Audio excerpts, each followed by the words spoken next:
அஸ்ஸலாமு அலைக்கும் வரஹ்மத்துல்லாஹி வபரகாத்துஹு. ஒரு சமயம் நபிகள் நாயகம் ஸல்லல்லாஹு அலைஹி வஸல்லம் அவர்களுக்கு மத்தியில் பேசிக்கொண்டு இருக்கக்கூடிய அந்த சூழ்நிலையில் ஒரு நபித்தோழர் இறந்து போன அந்த நபர் அவர் உயிரோடு இருக்கக்கூடிய அந்த காலகட்டங்களில் இவருக்கு செய்த அந்த தீங்கை பற்றி சொல்ல ஆரம்பிக்கிறார்.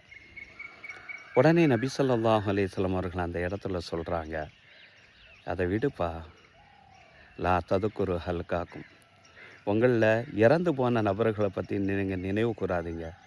எதை தவிர பில்லா பி ஹைரின், அவர்கள் இந்த உலகத்தில் செய்த நன்மையை தவிர மற்ற எதையுமே நீங்கள் நினைவு கூறாதீர்கள் என்று நபி ஸல்லல்லாஹு அலைஹி வஸல்லம் அவர்கள் அந்த இடத்துல அந்த விஷயத்தை அப்படியே தடுத்து விடுறாங்க.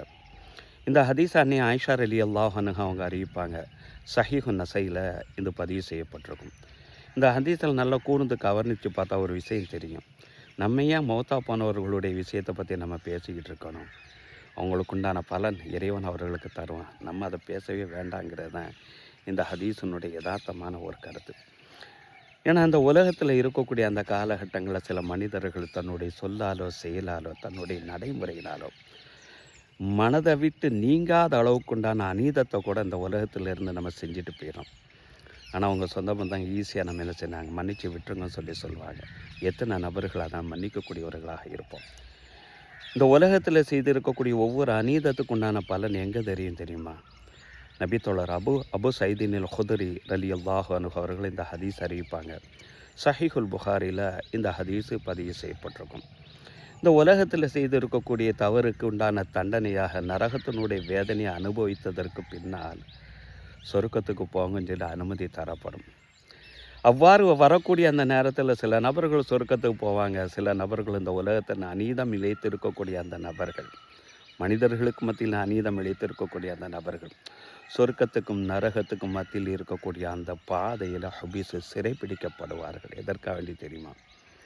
இந்த உலகத்தில் ஒரு மனுஷன் மற்றொரு நபருக்கு செய்திருக்கக்கூடிய அந்த அநீதத்துக்கு பழி தீர்க்கிறதுக்காக வேண்டி அந்த பாலத்தின் மீது அவர்கள் என்ன செய்வார்கள்? சிறைப்பிடிக்கப்படுவார்கள். ஒரு வேதனையிலிருந்து ஒரு சொர்க்கத்துக்கு போகிறோங்கிற அந்த சந்தோஷத்தை தடுத்து நிறுத்துறது எது? இந்த உலகத்தில் நம்ம மற்ற மனிதர்களுக்கு செய்யக்கூடிய அந்த அநீதம் தான்.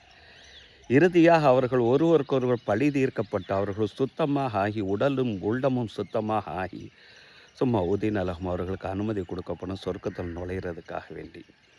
நபி ஸல்லல்லாஹு அலைஹி வஸல்லம் சொல்கிறாங்க, உங்களில் ஒவ்வொரு நபரும் அந்த தன்னுடைய வீட்டை அறிவதை காட்டிலும் சொர்க்கத்தில் தனக்குண்டான அந்த வீட்டை அவர் நன்கு தெரிந்து கொள்வார் என்று நபி ஸல்லல்லாஹு அலைஹி வஸல்லம் சொல்கிறாங்க. ஏன்னா அந்த அளவுக்கு ஆர்வம் சொர்க்கத்திற்கு. அதை தடுக்கக்கூடிய ஒரே ஒரு விஷயம் பிற மனிதர்களுக்கு மத்தியில் நம்ம செய்யக்கூடிய அந்த தவறுகள் தான்.